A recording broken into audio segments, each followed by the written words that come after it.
사랑하는 여러분, 오늘 하루 주님의 평안이 여러분의 삶에 가득하기를 기도합니다. 우리는 때로 삶의 지혜를 찾아 수많은 책을 읽고 여러 사람의 조언을 구하기도 합니다. 하지만 수천 년의 세월을 뛰어넘어 우리에게 여전히 생생한 통찰력을 주는 지혜의 샘물이 바로 우리 곁에 있습니다. 바로 성경, 그 중에서도 잠언입니다.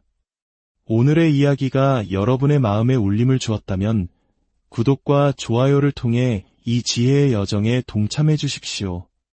여러분의 작은 실천이 하나님의 말씀을 더 널리 퍼뜨리는 귀한 도구가 됩니다. 그 손길 위에 주님의 축복이 함께하길 기도합니다. 잠언은 참으로 놀라운 책입니다. 읽고 또 읽어도 그 깊이를 다 헤아릴 수 없는 지혜의 보고와 같습니다.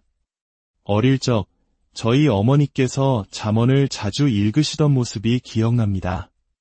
이제 어른이 되어 제가 잠언을 펼쳐보니 아마도 어머니께서는 저 하나뿐인 아들을 감당하기 위한 힘과 지혜, 그리고 용기를 구하셨던 것이 아닌가 하는 생각이 듭니다. 잠언은 매우 실제적인 책입니다. 잠언 속에서 우리는 일상의 옷을 입은 경건을 발견합니다. 경건한 삶이란 결코 세상과 동떨어진 신비로운 무언가가 아니라 우리가 매일 겪는 평범한 사건들 속에서 하나님의 뜻을 실천하는 것임을 보여줍니다. 잠언의 말씀은 때로 우리를 불편하게 만들지만 그 불편함이야말로 우리를 성장시키는 가장 유익한 자양분이 됩니다. 무더운 여름, 몸과 마음이 나른해지기 쉬운 이 계절에 저는 잠언이 말하는 게으름이라는 주제를 함께 나누는 것이 우리 모두에게 유익하리라 생각했습니다. 지금 이 순간 옆 사람을 툭 치며 이건 당신을 위한 얘기네라고 말하고 싶은 유혹을 참으시기 바랍니다. 혹은 10대 자녀의 등을 쿡 찌르며 거봐, 오늘 오길 잘했지? 이건 꼭 너 들으라고 하는 소리야라고 속삭이지도 마십시오. 그 화살은 곧 우리 자신에게로 돌아올 수 있습니다. 오늘 이 말씀은 바로 나를 위한 하나님의 음성으로 듣는 시간이 되기를 바랍니다. 잠언은 게으른 사람을 게으른 자라고 부릅니다. 현대적인 표현은 아니지만 그 의미를 정확히 담고 있는 단어입니다.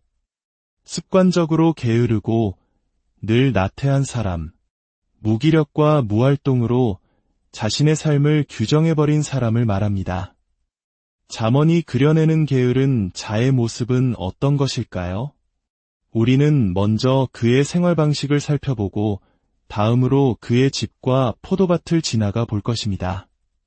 그리고 마지막으로 이 모습이 오늘날 우리에게는 어떻게 적용될 수 있는지 스스로에게 질문을 던져보고자 합니다.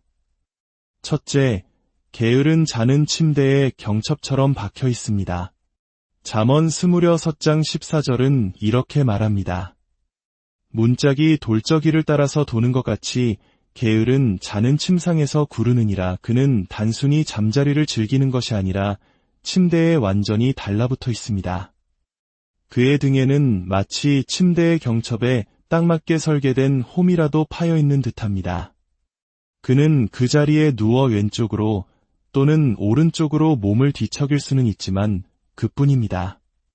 거기서 어떠한 진전도 이뤄내지 못합니다.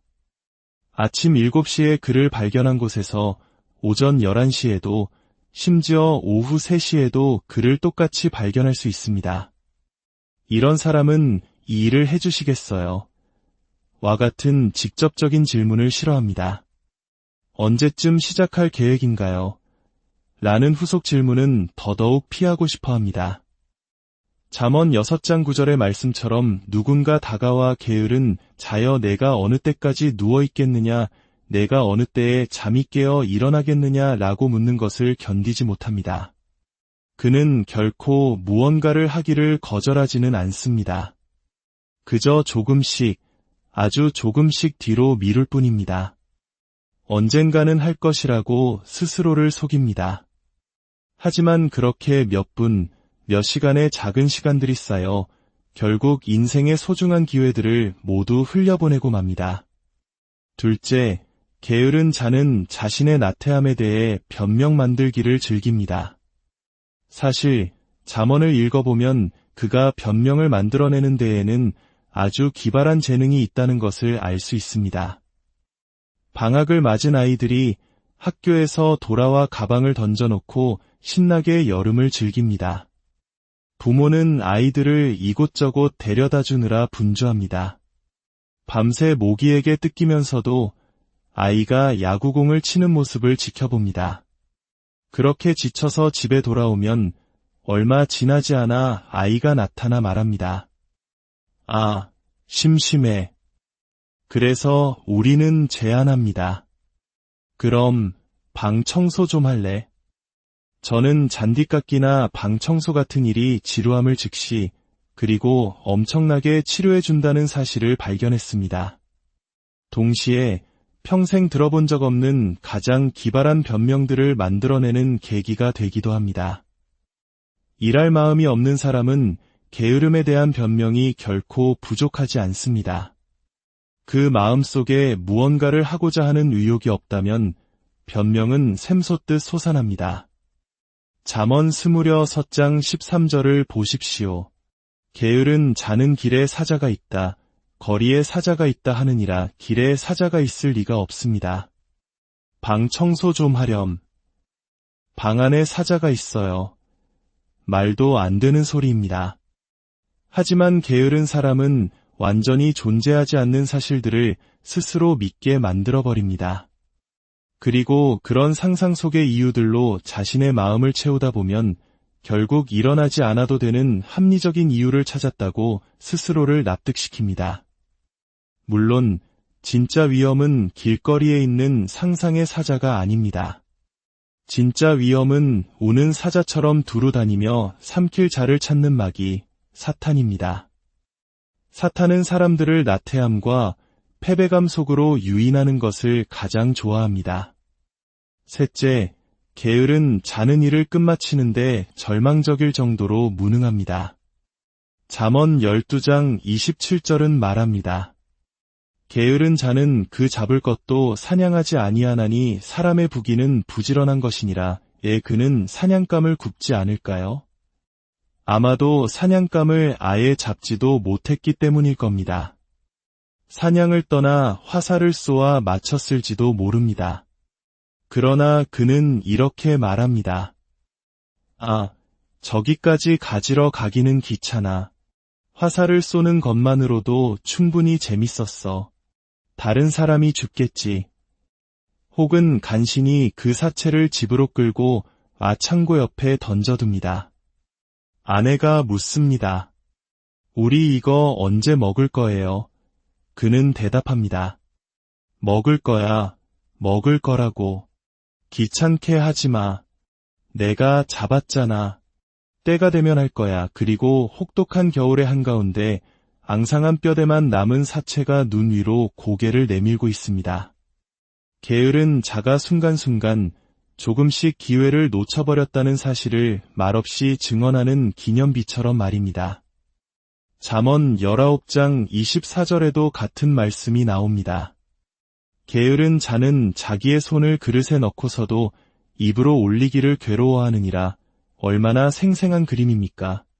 그는 음식보다 자신의 게으름을 더 즐깁니다. 식탁에 앉아 그릇에 손을 담그고는 말합니다. 아, 이걸 꼭 먹어야 하나 솔직히 말해봅시다. 아내가 출장을 가면서 냉장고를 가득 채워놓고 갑니다. 완벽하게 준비해서 조리법까지 적어 붙여놓고 말합니다. 당신이 할 일은 그냥 이것을 꺼내서 전자레인지에 넣고 버튼만 누르면 되는 거예요. 그러면 아주 훌륭한 식사를 할 수 있어요. 하지만 막상 혼자 있게 되면 그 간단한 과정조차 너무나 힘든 일처럼 느껴집니다. 봉지를 뜯고 전자레인지 버튼을 누르는 것, 그것도 일입니다. 게다가 기다려야 합니다. 차라리 컵라면에 물을 붓거나 시리얼을 먹는 게 낫다고 생각합니다. 대학생 자취방 냉장고를 열어보면 무엇이 보입니까? 텅 비어 있습니다. 오래된 반찬통 몇 개와 물병 하나가 전부입니다. 게으름의 초상화입니다. 마찬가지로 간단한 일을 끝내지 못하는 고전적인 예는 아마도 화장실에서 찾을 수 있을 겁니다. 화장실에 앉아 휴지거리를 봅니다. 거기에는 무엇이 있습니까? 텅 빈 갈색 휴지심뿐입니다. 도대체 이게 얼마나 어려운 일입니까? 새 휴지를 가져와 갈아 끼우는 것, 몇 초면 끝날 일입니다. 모두가 알고 있습니다. 하지만 그 휴지심은 그 자리에 앉아 나태함에 대한 조용한 증인이 되어 우리를 바라보고 있습니다. 넷째, 게으른 자는 성취에 굶주려 있지만 아무것도 얻지 못합니다. 잠언 21장 25절은 솔로몬의 입을 통해 말합니다. 게으른 자의 욕망이 자기를 죽이나니 이는 자기의 손으로 일하기를 싫어함이니라. 그는 저것을 갖고 싶다는 것을 압니다. 그것을 얻기 위해 무엇을 해야 하는지도 압니다. 하지만 하고 싶어 하지 않습니다.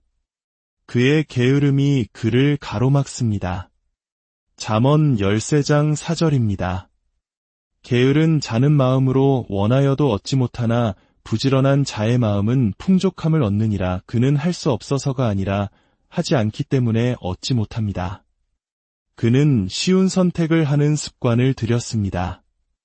너무 추워서 밭을 갈 수 없어라고 말하면서도 가을에는 풍성한 수확을 기대합니다. 그러나 밭을 갈고 씨를 뿌리지 않으면 결코 거둘 수 없습니다. 다섯째, 이 사람의 마지막 비극은 자기 평가에 있어서 교만하다는 것입니다. 이것이 잠언 26장 16절의 의미입니다. 게으른 자는 사리에 맞게 대답하는 사람 7보다 자기를 지혜롭게 여기느니라. 다시 말해 그는 스스로를 천재라고 생각합니다. 열심히 일하는 친구들을 경멸합니다. 자신은 불편한 노력 없이도 배울 수 있는 비결을 찾았다고 믿습니다. 그는 자신의 모습을 가장 마지막에 보는 사람입니다. 그에게는 맹점이 있습니다. 자신이 게으르다는 사실을 전혀 모릅니다. 13절에서 그는 말합니다.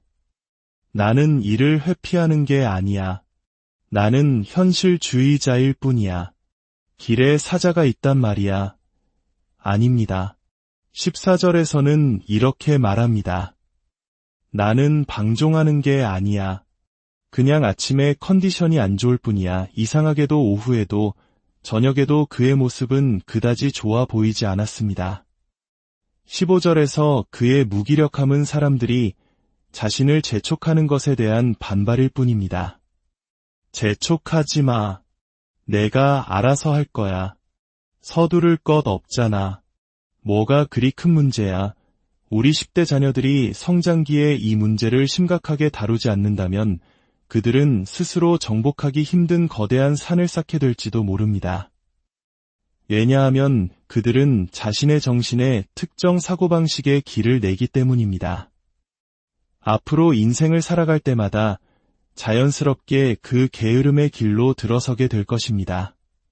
잠언의 그림은 우스꽝스럽지만 동시에 비극적입니다. 우리는 그 희극적인 측면 때문에 그것이 얼마나 비극적인지를 놓쳐서는 안 됩니다. 자, 이제 그의 집 옆을 지나가 봅시다. 잠언 24장 30절 이하입니다. 그의 포도밭을 봅시다. 내가 게으른 자의 밭과 지혜 없는 자의 포도원을 지나본즉 가시덤불이 그 전부에 퍼졌으며 그 지면이 거친 풀로 덮였고 돌담이 무너져 있기로. 그의 삶에 대한 접근 방식이 그 결과를 낳았습니다. 이 집을 지나가며 우리는 생각합니다. 이 집에 아무도 살지 않거나 아니면 사는 사람이 아프거나 혹은 솔직히 말해서 아주 게으르거나 이 추론들은 모두 타당합니다. 영국의 문학가 세뮤얼 존스는 게으름에 대해 이렇게 말했습니다.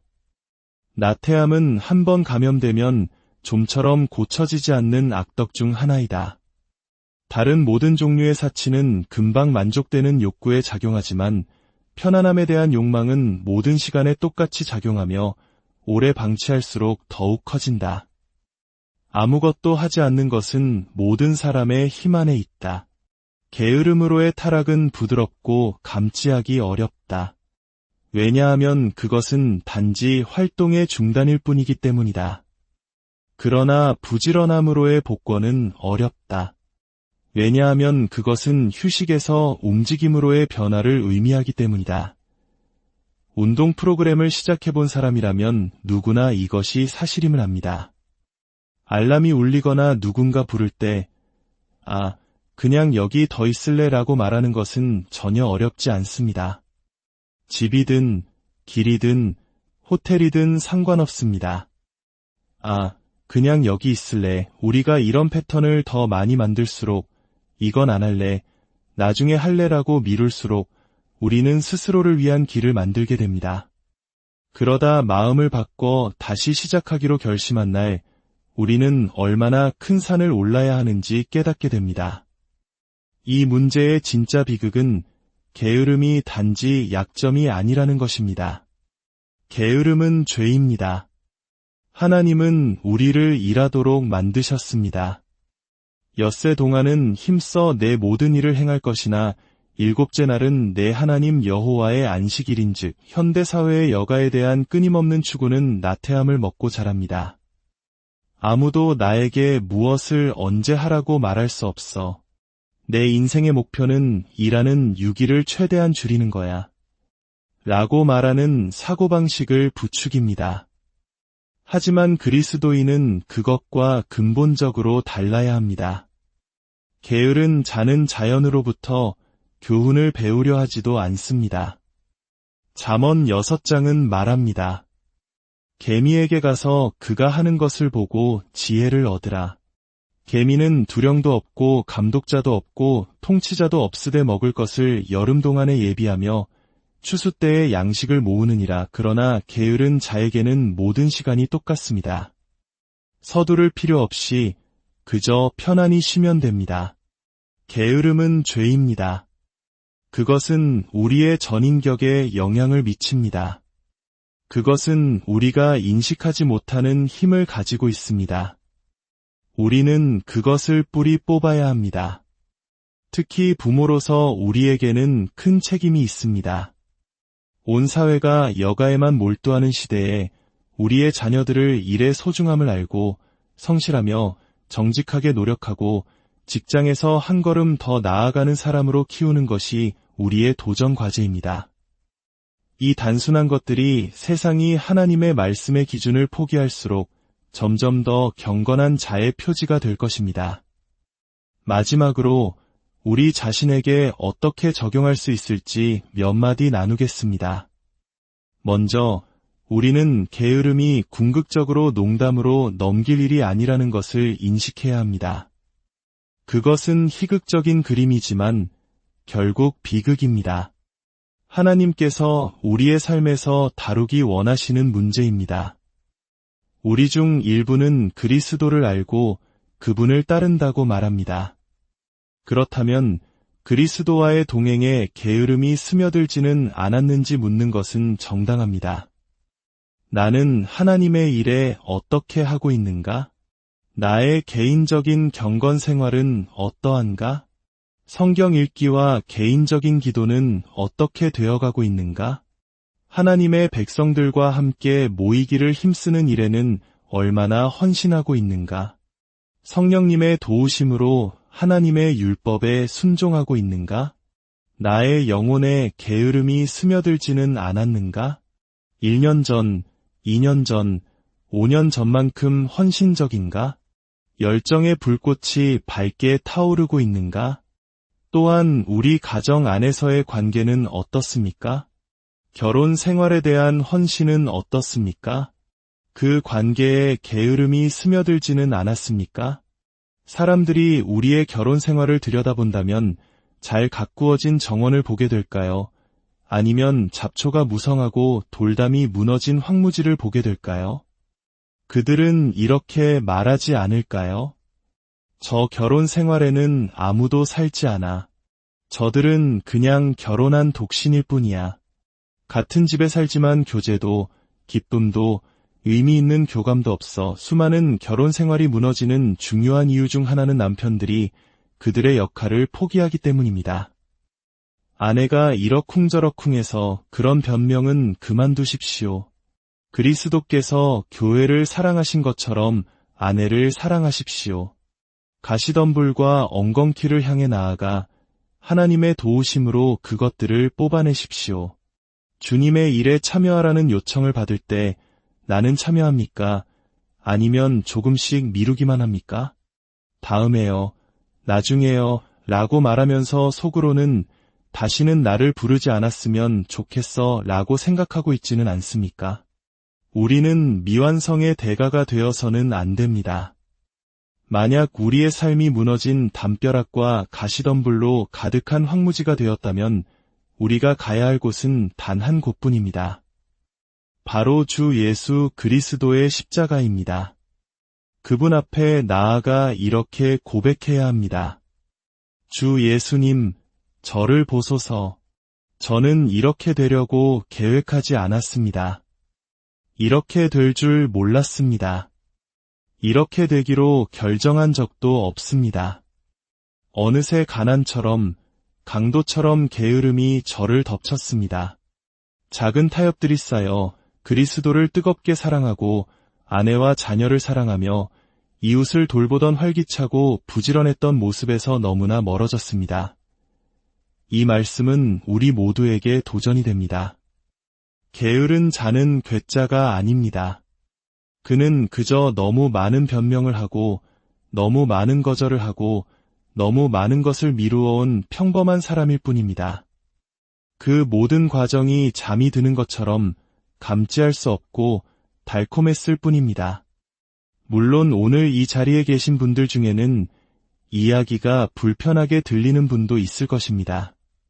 당신은 모든 것을 목록에 적고 체크하는 일의 대가일 수 있습니다. 사업에서, 가정에서 당신은 누구보다 부지런한 사람으로 인정받습니다. 그래서 당신은 말합니다. 나는 게으름에 대한 설교는 필요 없어. 잠깐만 기다려 주십시오. 마지막으로 묻고 싶습니다. 사업가 여러분, 당신은 예수님이 누구신지, 왜 오셨는지, 그분을 아는 것이 무엇을 의미하는지 발견하는 데에 당신의 사업에서 탁월함을 추구하는 것과 동일한 수준의 부지런함을 적용하고 있습니까? 사람의 수위에는 주머니가 없습니다. 저는 27년간 장례를 집례했지만 관 속에 현금을 가득 싣는 사람을 본 적이 없습니다. 진정한 안정은 인생의 종착역을 다루는 것과 관련이 있습니다. 모든 사람의 일정표에 기록된 단 하나의 약속, 피할 수 없는 그 약속을 준비하는 것과 관련이 있습니다. 한 번 죽는 것은 사람에게 정해진 것이요, 그 후에는 심판이 있으리니 사업가 여러분, 당신의 다이어리에 적어두십시오. 당신은 반드시 그곳에 갈 것입니다. 그 약속을 준비하는데 당신의 가족의 미래를 보장하기 위해 쏟았던 것과 같은 수준의 부지런함을 적용했습니까? 만약 그렇지 않다면 왜 안 하십니까? 당신은 분별력 있는 사람입니다. 언젠가는 하겠지. 게으른 자의 가장 큰 특징은 결코 제 시간에 오지 않는다는 것입니다. 그가 가장 좋아하는 날은 항상 내일입니다. 그는 항상 나중 기회가 있을 것이라고 스스로에게 말합니다. 조금만 더 시간을 줘. 지금은 나를 압박하지 마. 세상의 모든 것을 얻는데 가장 부지런한 사람이었으나 영적인 일에는 게을러서 자기 영혼을 잃는다면 무슨 유익이 있겠습니까? 마지막으로 청소년 여러분에게 한마디 하겠습니다. 여러분은 이 문제를 먼저 영적인 차원에서 해결해야 합니다. 부모님이 누구시든 그분들이 여러분을 위해 무엇을 해주셨든 여러분의 여정에는 스스로 주 예수 그리스도여, 저는 이런 일들에 게으릅니다. 공을 차기 위해 새벽 4시에 일어날 수 있고 친구와는 새벽 2시까지 놀 수 있습니다. 밤새 게임을 하고 영화를 볼 수 있습니다. 하지만 당신과의 이 문제는 해결할 수가 없습니다. 라고 고백해야 하는 날이 와야 합니다. 그것은 할 수 없다가 아니라 하지 않는다는 것입니다. 지금이 은혜 받을 만한 때요. 오늘이 구원의 날입니다. 내일로 미루지 마십시오.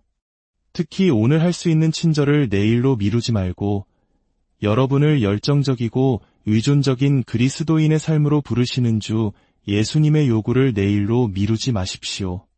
하나님 아버지, 성경이 우리 발의 등불이요 우리 길의 빛이 됨을 감사합니다. 주님, 우리의 나태함을 용서하여 주옵소서. 우리 모두는 잠재적으로 게으릅니다. 일에 게으르고 관계에 게으르고 신앙생활에 게으릅니다. 하지만 이 메시지가 우리를 정죄하는 망치가 되지 않게 하시고 오히려 우리의 연약함이 우리로 하여금 더욱 그리스도 안에서 쉬어야 함을 깨닫게 하소서. 우리는 결코 우리의 노력으로 천국에 갈 수 없습니다. 이 사실은 우리가 구원자가 필요한 죄인임을 다시 한번 보여줄 뿐입니다. 우리가 그리스도께 나아가 그분 안에서 참된 안식을 얻고 그 안식을 누림으로 그분의 사랑 때문에 그분의 능력으로 일하게 하옵소서. 우리의 기도를 들으시고 응답하여 주옵소서. 오늘 하루도 주님의 은혜와 자비와 평강이 우리와 함께하기를 간절히 기도합니다. 우리 주 예수 그리스도의 이름으로 기도